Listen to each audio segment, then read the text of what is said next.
Hello guys, welcome my channel. Guys हम यहाँ पर आईसीआर के प्रैक्टिस सेट के सीरीज में आप सभी का स्वागत करते हैं। तो यहाँ पे हम आज करने वाले हैं साइंस के प्रश्न। बहुत सारे लोग कह रहे थे साइंस करेंगे, तो साइंस एनसीईआरटी यहाँ पे करने वाले हैं 10th क्लास की।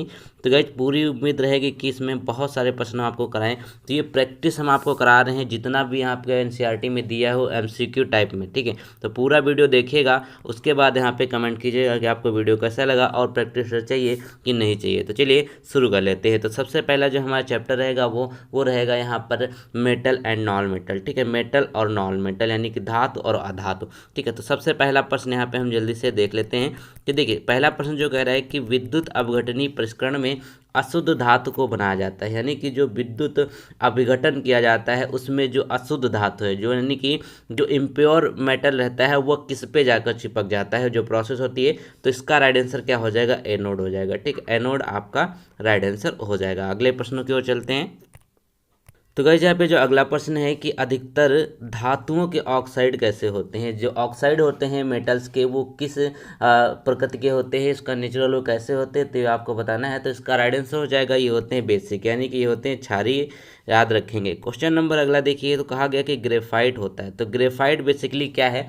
तो ग्रेफाइट जो है वो आपका रहेगा विद्युत का सुचालक, यानी कि जो कंडक्टर होता है, यानी कि जो आपका इलेक्ट्रिसिटी होता है उसका कंडक्टर होता है ग्रेफाइट। प्रश्न संख्या अगला देखिए, तो कहा गया कि निम्नलिखित में से कौन सबसे अधिक अभिक्रियाशील होता है, ठीक। यानी कि जो सबसे ज़्यादा रिएक्टिव इन नेचर होता है वह इनमें से कौन सा हो जाएगा? तो वो आपका हो जाएगा सोडियम, ठीक है। सोडियम है, जिसका यहाँ पर देख सकते हैं ये प्रतीक चिन्ह है, ठीक है। तो ये होता है आपका Na से इंडिकेट किया जाता है। क्वेश्चन नंबर अगला, तो क्वेश्चन नंबर 6 कहता है कि इनमें से कौन सा अधातु होते हुए, यानी कि एक नॉन मेटल है जो चमकीला होता है, ठीक है। तो इसका राइट आंसर क्या हो जाएगा? वो हो जाएगा यहाँ पर आपका आयोडीन। आयोडीन जो है वो चमकीला होता है, और ये कहाँ से प्राप्त किया जाता है गाइज? ये समुद्र वगैरह से प्राप्त किया जाता है, यानी कि जो समुद्र है इसमें से आपको प्राप्त किया जाता है, और ये नॉन मेटल है, ठीक है। क्वेश्चन नंबर अगला देखिए, अगले प्रश्न की बात कर लेते हैं। तो कहा गया किस रासायनिक यौगिक को गर्म करने पर प्लास्टर ऑफ पेरिस प्राप्त किया जाता है। इनमें से एक यहाँ पर जो केमिकल कंपाउंड है उसको अगर आप हीट करते हैं तो आपको प्लास्टर ऑफ पेरिस मिल जाता है। तो इसका राइट आंसर क्या होगा?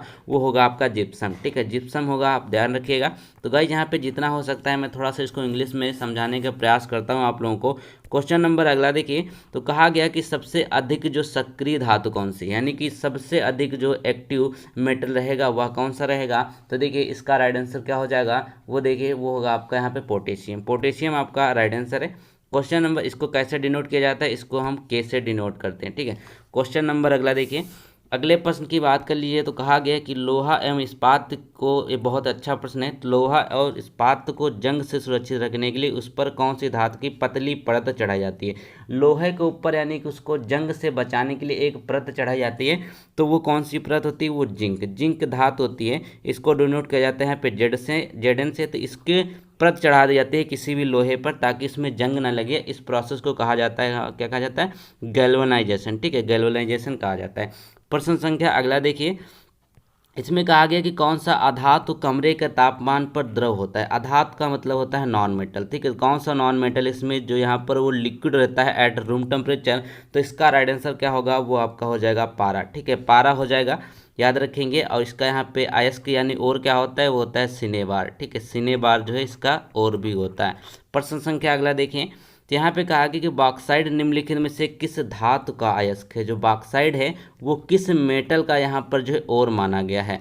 तो 11 का राइट आंसर क्या होगा? वो देखिएगा, तो ये हो जाएगा यहाँ पर एल्युमिनियम, ठीक है। एल्युमिनियम जो है वो बॉक्साइड का जो है यहाँ पे प्रोडक्ट होता है। बॉक्साइड ये जो है इसका और होता है, ठीक है।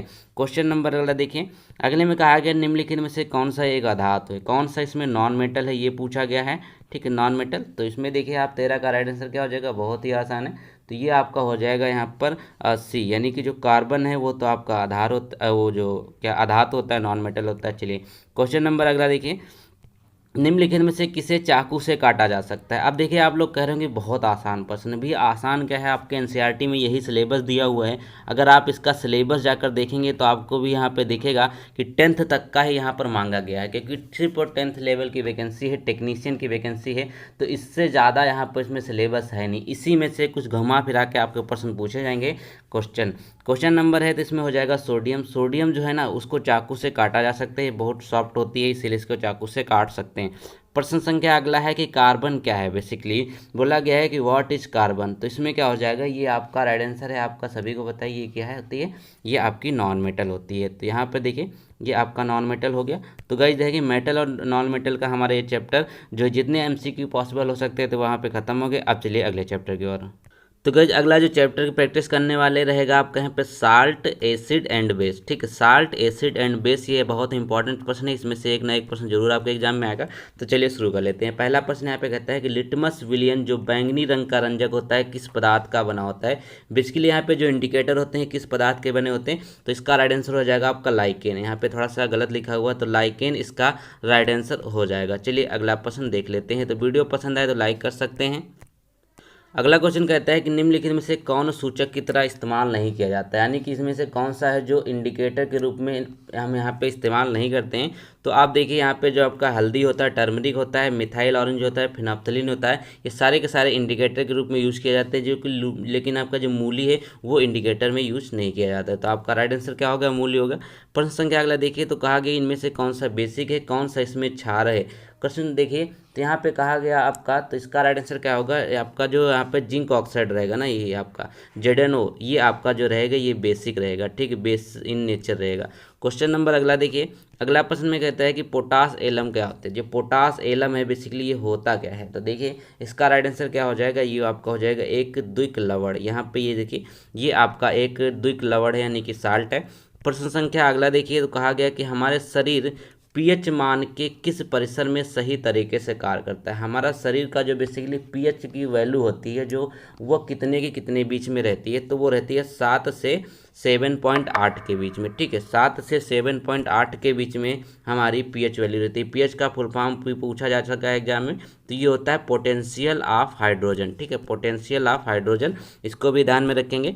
प्रश्न संख्या अगला है कि यहाँ पे HCl का पीएच मान कितना होता है। ये बेसिकली हाइड्रोक्लोरिक एसिड की बात कर रहे हैं, तो HCl का जो मान होता है वो कितना होता है, तो गाइस ये होता है आपका 0। 0 क्या मतलब होता है, अब देखिए यहाँ पे अगर आप देखेंगे तो एक यहाँ पे वैल्यू होती है पूरा पीएच की, तो इसमें जो आप 7 होता है ना, 7 यहाँ से लेकर के अगर इधर की हो जाते हैं, 7 से बड़े में जाएंगे तो आपका बेस हो जाएगा, और 7 से नीचे आएंगे तो वो आपका एसिड हो जाएगा। ठीक है, और 0 जो है इसका मतलब बहुत ही ज़्यादा पावरफुल एसिड रहता है ये HCl, इसीलिए इसकी 0 होती है वैल्यू।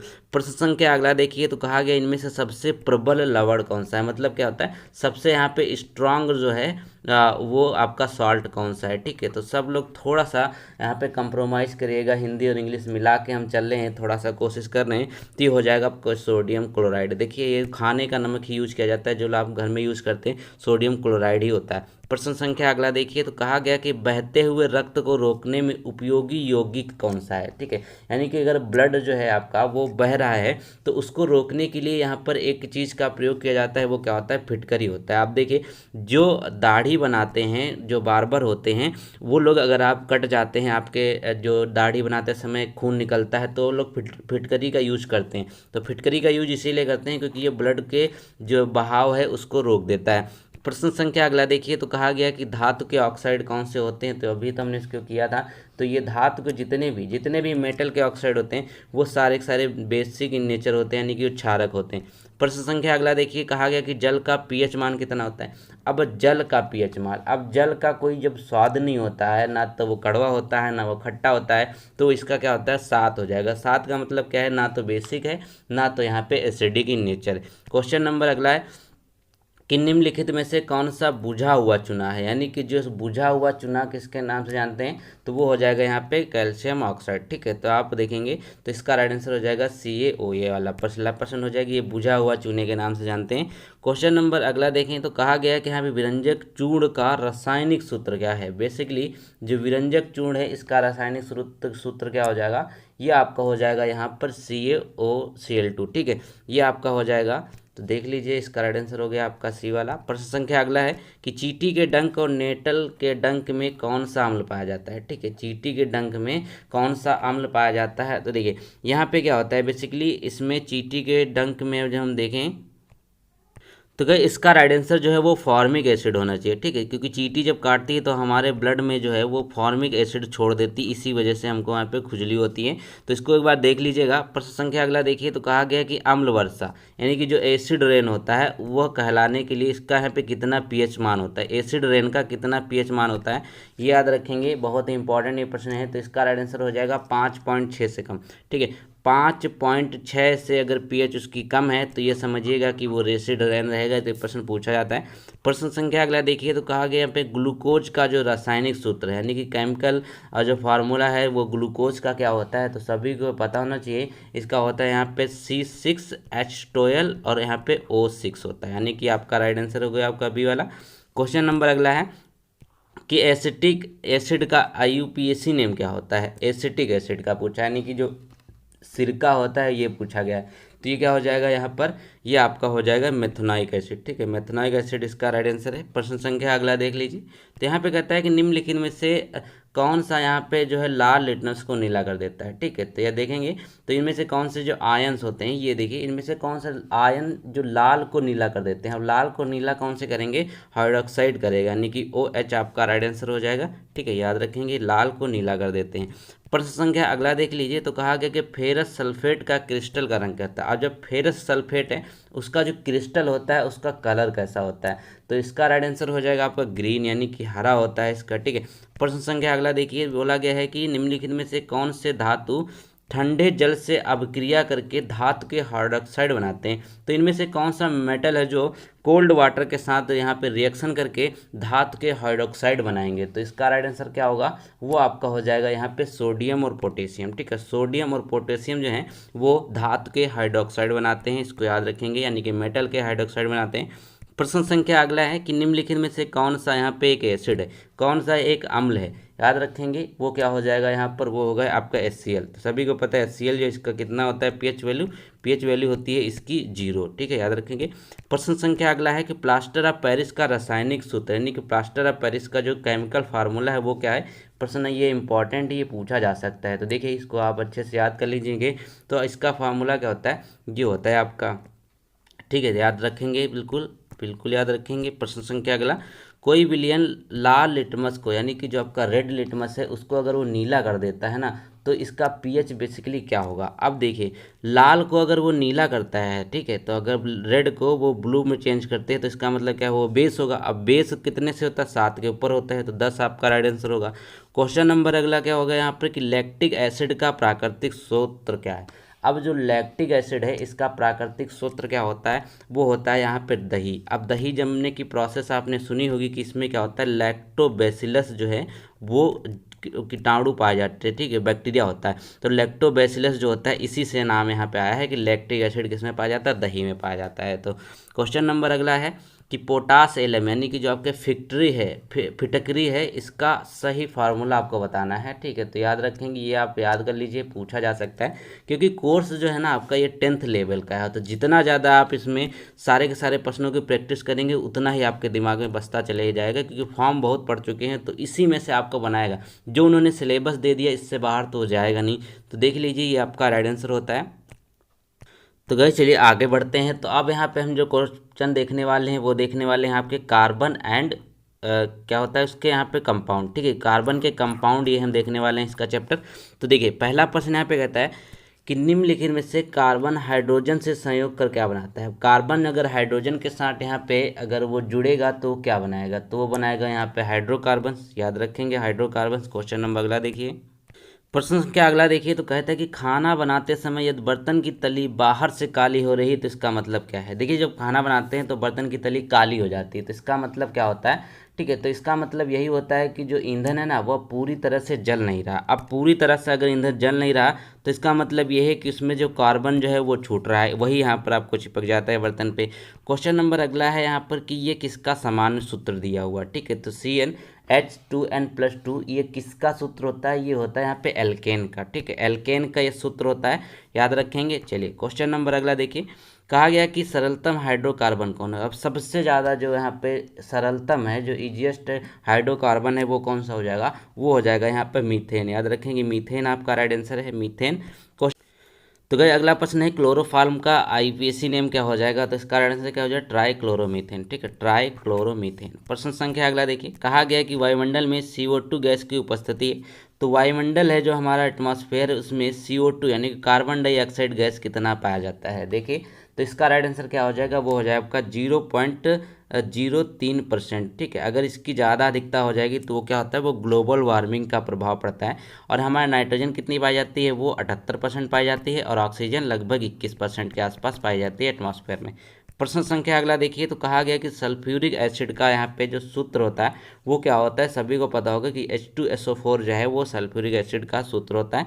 प्रश्न संख्या अगला है यहाँ पर, अब देखिए ये जो आपका कार्बोक्सिलिक एसिड होता है ना, इसका समूह क्या होता है। बेसिकली कार्बोक्सिलिक एसिड जो रहता है उसका समूह क्या होता है, तो उसके लास्ट में क्या लगता है, आप देखिए COOH। ठीक है, COOH जो है ये इसका समूह है।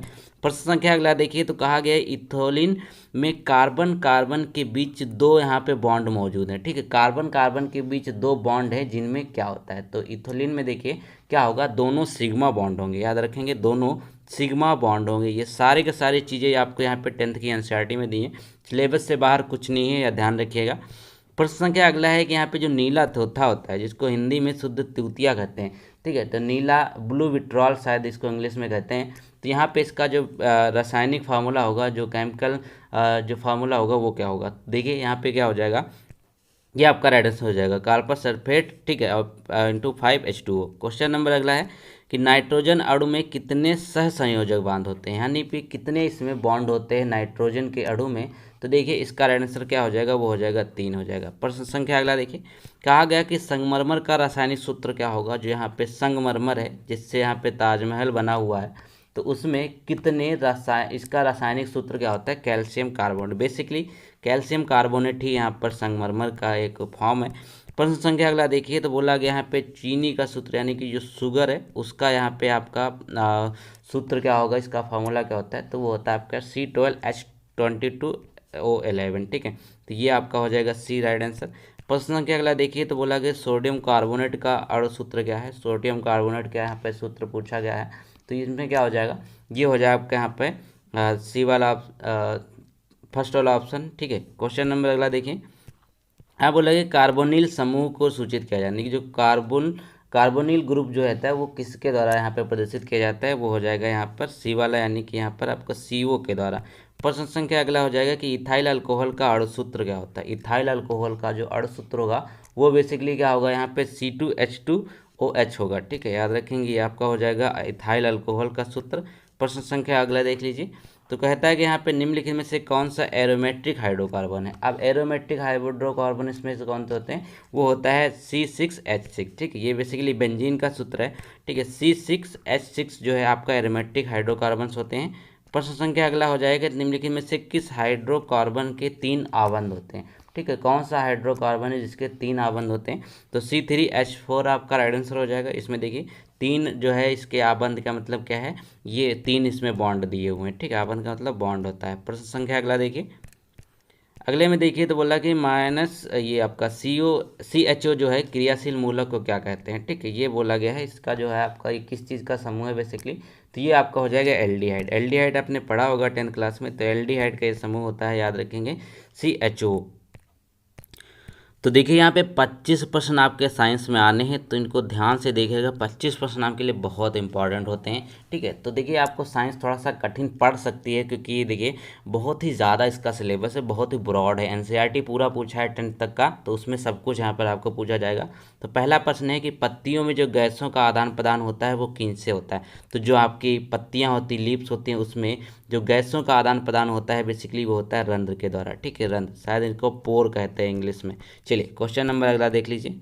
अगले प्रश्न में देखिए, तो कहता है कि मानव रक्त में उपस्थित यूरिया की समान मात्रा कितनी होती है। जो ह्यूमन ब्लड है उसमें यूरिया कितना पाया जाता है, ये होता है यहाँ पर 20 मिलीग्राम। ठीक है, 20 मिलीग्राम आपका राइट आंसर हो जाएगा।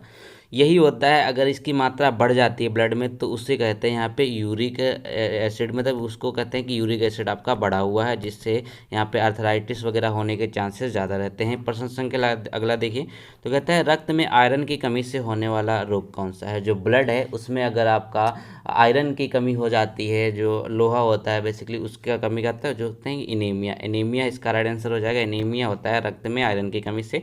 प्रश्न संख्या अगला है कि कौन सी क्रिया सभी जीव के लिए अनिवार्य है। तो कौन सी क्रिया जो है सभी जीव के लिए अनिवार्य है, तो सभी को पता है कि अगर वो श्वसन नहीं करेंगे, ठीक है, अगर वो सांस नहीं लेंगे तो वो क्या करेंगे, वो जी नहीं पाएंगे। तो आपका राइट आंसर क्या है, तो ये अनिवार्य होता है सभी के लिए। प्रश्न संख्या अगला है कि श्वसन क्रिया के दौरान कितनी % ऊर्जा ताप के रूप में निष्कासित होती है, ठीक है। तो श्वसन क्रिया जो आपका रिस्पिरेशन होता है तो उसके दौरान कितने % ऊर्जा जो है वो निष्कासित होती है, तो होता है मात्र 20%, ठीक है। 20% ऊर्जा जो है वो यानी कि जो एनर्जी है वो रिलीज होती है। प्रश्न संख्या अगला कि मनुष्य के वृक्क एक तंत्र का भाग है, ठीक है। जो मनुष्य के वृक्क होते हैं, बेसिकली यहाँ पर बात कर रहे हैं हम किडनी की, ठीक है। तो वो क्या होगा, ये किससे भाग होते हैं, उत्सर्जन के भाग होते हैं। चलिए क्वेश्चन नंबर अगला हो जाएगा यहाँ पर कि पादप में जाइलम उत्तरदायी होते हैं। तो जाइलम और फाइलम दो यहाँ पे बहुत इंपॉर्टेंट होते हैं, प्रश्न अक्सर पूछा जाता है।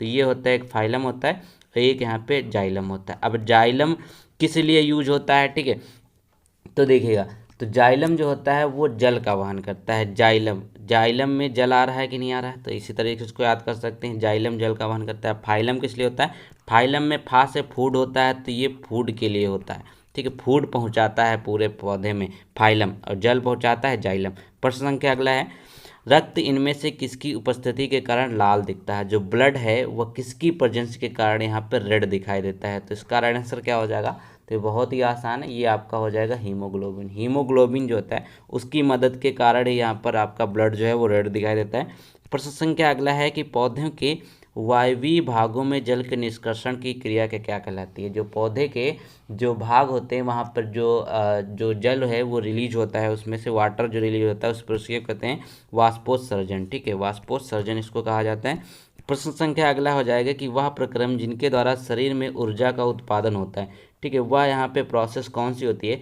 जिसमें बॉडी के अंदर एनर्जी का जो उत्पादन होता है, प्रोडक्शन होता है, तो वो क्या होती है, श्वसन होता है। श्वसन देखिए यहाँ पे जो रिस्पिरेशन है वो क्रिया के दौरान क्या होता है, एनर्जी रिलीज होती है। प्रश्न संख्या अगला है कि प्रकृति में ऑक्सीजन का संतुलन कैसा बना रहता है। अब जो नेचर है उसमें ऑक्सीजन का संतुलन कैसे बनता है, तो वो बनता है प्रकाश संश्लेषण के द्वारा, क्योंकि प्रकाश संश्लेषण की जो प्रक्रिया है ना, फोटोसिंथेसिस की जो प्रक्रिया है उसके कारण क्या होता है, पौधे जो हैं वो ऑक्सीजन छोड़ते हैं और जो है कार्बन डाइऑक्सीजन को ग्रहण करते हैं अपने अंदर। तो इससे ऑक्सीजन का संतुलन बना रहता है, बैलेंस रहता है पूरे नेचर में।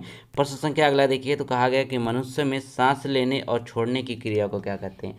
यानी कि जो सांस लेने की और छोड़ने की क्रिया होती है उसको कहते हैं स्वच्छवास, ठीक है, याद रखेंगे, स्वच्छवास इसको कहा जाता है। प्रश्न संख्या अगला है कि मैग्नीशियम पाया जाता है। जो मैग्नीशियम है वो कहाँ पे पाया जाता है, तो इसका राइट आंसर क्या है, वो आपका हो जाएगा क्लोरोफिल जो है वो उसमें मैग्नीशियम पाया जाता है। ऐसा प्रश्न पूछा गया कई बार कि निम्न में से कौन सा धातु पौधों में पाया जाता है या क्लोरोफिल में कौन सा धातु पाया जाता है। प्रश्न संख्या अगला देखिए, तो कहा गया है मानव के हृदय में पाए जाते हैं। अब मानव के जो हृदय में कितने होते हैं, 4 चैम्बर होते हैं, ठीक है, 4 चैम्बर में ये मानव का हृदय डिवाइड होता है। 4 चैम्बर इसका राइट आंसर हो जाएगा, चाहे फिर हिंदी में 4 कोष्ठक कह सकते हैं।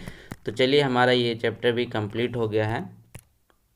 तो चलिए कुछ और प्रश्न देख लेते हैं जो रिलेटेड है आपके केमिकल रिएक्शन से, ठीक है। तो सबसे पहला यहाँ पे है कि साग सब्जियों को विघटित होकर कंपोस्ट बनने की किस अपक्रिया का उदाहरण है। तो देखिए जो साग सब्जियाँ होती है, जो आपका कूड़ा होता है वो अगर विघटित होकर यानी कि डिकम्पोज होकर के कंपोस्ट बन जाता है तो वो उसमें कौन सी प्रक्रिया होती है, तो होती है ऊष्माक्षेपी, याद रखेंगे, ऊष्माक्षेपी प्रक्रिया उसमें होती है। प्रश्न संख्या अगला देखिए, कहा गया कि लाल तप्त आयरन पर जलवाष्प प्रवाहित होने पर यौगिक प्राप्त होता है। यानी कि जो आपका देखिए अगर लाल तप्त आयरन मतलब बहुत ही ज़्यादा हॉट जो किया गया है, यानी कि जो हीटेड है यहाँ पे जो आयरन है उसको अगर जलवाष्प प्रवाहित करने की जिसमें अगर वाटर डाल देंगे या ठीक है, तो उसमें क्या यहाँ पे जो इसका यौगिक प्राप्त होगा, इसके बाद कौन सा कंपाउंड बनेगा, तो बनेगा यहाँ पर फेरस ऑक्साइड, ठीक है, Fe3O4 हो जाएगा, ठीक है। क्वेश्चन नंबर अगला हो जाएगा यहाँ पर कि जब सोडियम हाइड्रोक्साइड जिंक से अभिक्रिया करता है, सोडियम हाइड्रोक्साइड अगर जिंक से यहाँ पे रिएक्शन करता है तो कौन सा प्रोडक्ट बनेगा, ठीक है। तो इसका राइट आंसर क्या हो जाएगा, तो ये हो जाएगा आपका राइट आंसर इसका, ठीक है। तो इसमें जो बनेगा प्रोडक्ट जाके वो बनेगा आपका ये वाला, ठीक है, चलिए क्वेश्चन नंबर अगला देख लेंगे। अगले प्रश्न की बात करते हैं तो कहा गया कि दूध से दही बनना कैसा परिवर्तन है। अब दूध से दही बनना ये कैसा परिवर्तन हो जाएगा, ये आपका केमिकल चेंज हो जाएगा। ठीक है, केमिकल चेंज इसलिए हो जाएगा क्योंकि यहाँ पर दोबारा से दूध से अगर दही बन गया तो उसको दूध प्राप्त नहीं किया जा सकता है। तो यही तो केमिकल रिएक्शन होते हैं। प्रश्न संख्या अगला देखिए, कहा गया कि निम्नलिखित में से पदार्थ बिना ठीक है, अगला क्वेश्चन देखिए तो कहता है कि निम्नलिखित में से कौन सा पदार्थ बिना ज्वाला के जलता है। यानी कि उसमें जो है मान लीजिए कोई अगर पदार्थ है वो जल रहा है तो उसमें हीट नहीं उत्पन्न होती। मतलब ज्वाला का मतलब क्या होता है, जो उसमें ऐसे मान लीजिए मोमबत्ती है जल रही है, ठीक है, मोमबत्ती है, तो ये जो आपको इसमें वो नहीं दिखाई देगी जो आपकी ज्वाला होती है। ठीक है, तो इसका राइट आंसर क्या हो जाएगा, कोयला। कोयला जो है वो ज्वाला के नहीं जलता है बिना, ये अपना अंदर ही अंदर जलता रहता, सुलगता रहता है नहीं। ठीक है, प्रश्न संख्या अगला है कि आलू की चिप्स की थैली में कौन सी गैस भरी जाती है। जो आलू के चिप्स होते हैं उस थैली में वो क्या होता है, फूड प्रिजर्वेशन के लिए नाइट्रोजन गैस को भरा जाता है। जो आप चिप्स लेते हैं 5 रुपये 10 रुपये का, तो उतना बड़ा आपको यहाँ पर मिलता है पैकेट, और उस पैकेट को जब फाड़ते हैं तो कहते हैं हे भगवान इसमें तो कुछ है ही नहीं। तो यही मतलब होता है कि वहाँ पर जो चिप्स होते हैं ना वो बहुत छोटे छोटे होते हैं, बहुत कम मात्रा में होते हैं, 5 से 10 ग्राम, और उसका पैकेट लगता है कि इसमें 50 ग्राम भरा होगा। तो ये नाइट्रोजन गैस इसीलिए भर जाती है ताकि आपका प्रोडक्ट जो है वो ख़राब ना हो। प्रश्न संख्या अगला है कि यहाँ पर सिल्वर क्लोराइड का रंग क्या होता है, यानी कि इसका कलर क्या होता है सिल्वर क्लोराइड का। तो इसका राइट आंसर क्या हो जाएगा, ये हो जाएगा वाइट हो जाएगा। ठीक है, तो कुछ प्रश्न आपको समझ में नहीं आ रहे होंगे तो उसके लिए क्या करेंगे, आप पूरी एनसीईआरटी जब पढ़ डालेंगे 10th क्लास की तब आपको सारे के समझ में आएंगे। लेकिन इतना टाइम तो हो नहीं, तो इसी में जितना ज़्यादा प्रैक्टिस कर सकते हैं वही कर लीजिए। तो एक मैग्नीशियम जब जलाया जाता है तो उत्पन्न आग की लो कैसी होती है, यानी कि जो उसकी लौ होती है, जो जो आग होती है वो कैसी होती है, वो होती है यहाँ पे बहुत ही ज़्यादा चमकीला उजाला होता है। मैग्नीशियम रिबन जलाने पर क्या होता है, बहुत ही ज़्यादा चमकीला उजाला होता है। प्रश्न संख्या अगला देखिए तो कहा गया कि निम्नलिखित में से कौन द्विविस्थापन यहाँ अपक्रिया है। ठीक है, तो डबल डिस्प्लेसमेंट रिएक्शन इसमें से कौन सी हो जाएगी। तो डबल डिस्प्लेसमेंट रिएक्शन आपकी कौन सी, ये आप देख लीजिए यहाँ पर। ठीक है, डबल डिस्प्लेसमेंट रिएक्शन ये आपकी हो जाएगी। प्रश्न संख्या अगला देखिए तो यहाँ पे पूछा गया है कि ये रिएक्शन जो दी है ये कौन सी टाइप की रिएक्शन है। ठीक है, कौन सी टाइप की रिएक्शन दे रखी है, तो ये हो जाएगा यहाँ पर आपका डिस्प्लेसमेंट रिएक्शन। ठीक, क्या हो जाएगी, डिस्प्लेसमेंट रिएक्शन आपका राइट आंसर है। प्रश्न संख्या अगला देख लीजिए यहाँ पर, तो इसमें कहा गया कि लौह जोड़, यानी कि जो आपका आयरन है और उस पर अगर हाइड्रोक्लोरिक एसिड डाल देते हैं, ठीक है, आयरन पे हाइड्रोक्लोरिक एसिड डाल देंगे तो क्या होगा। ठीक है, तो क्या हो जाएगा, सबसे पहले तो हाइड्रोजन गैस बनेगी और आपका आयरन क्लोराइड बनेगा। ठीक है, हाइड्रोजन गैस और आयरन क्लोराइड यहाँ पर बनेगा अगर आप ये चीज़ करते हैं आपके आयरन पे। प्रश्न संख्या अगला हो जाएगा कि लोहे को जिंक से लेपित करना कौन सी प्रक्रिया कहलाती है। तो ये तो प्रश्न शायद हमने आपको बताया ही था अभी, तो वो होता है यहाँ पे गैल्वेनीकरण, यानी कि इंग्लिश में कहते हैं गैल्वेनाइजेशन। ठीक है, चलिए क्वेश्चन नंबर अगला देख लीजिए। यहाँ पे कहा गया कि नाइट्रोजन ऑक्साइड के धुएं का रंग कैसा होता है। तो नाइट्रोजन ऑक्साइड जो है उसके धुएं का रंग यहाँ पर कैसा होता है, तो वो होता है यहाँ पे भूरा होता है। ठीक है, नाइट्रोजन ऑक्साइड का जो रंग होता है वो भूरा, यानी कि होता है आपका ब्राउन। ठीक है, तो गाइज यहाँ पे हमने बहुत सारे प्रश्न किए हैं, तो अभी के लिए बस इतना ही। और भी यहाँ पर अभी देखिए एनसीईआरटी में सिलेबस आपका बहुत दिया हुआ है, तो अभी यहाँ पर अभी ख़त्म नहीं हुआ, मुश्किल से हमने 4 से 5 चैप्टर ही इसमें ख़त्म किए। तो नेक्स्ट वीडियो जो आएगी उसमें भी यहाँ पर और भी चैप्टर हम करने वाले हैं। तो वीडियो को लाइक जरूर कीजिए, चैनल को सब्सक्राइब कीजिएगा, बताइएगा वीडियो पसंद आया है तो। Thank you so much.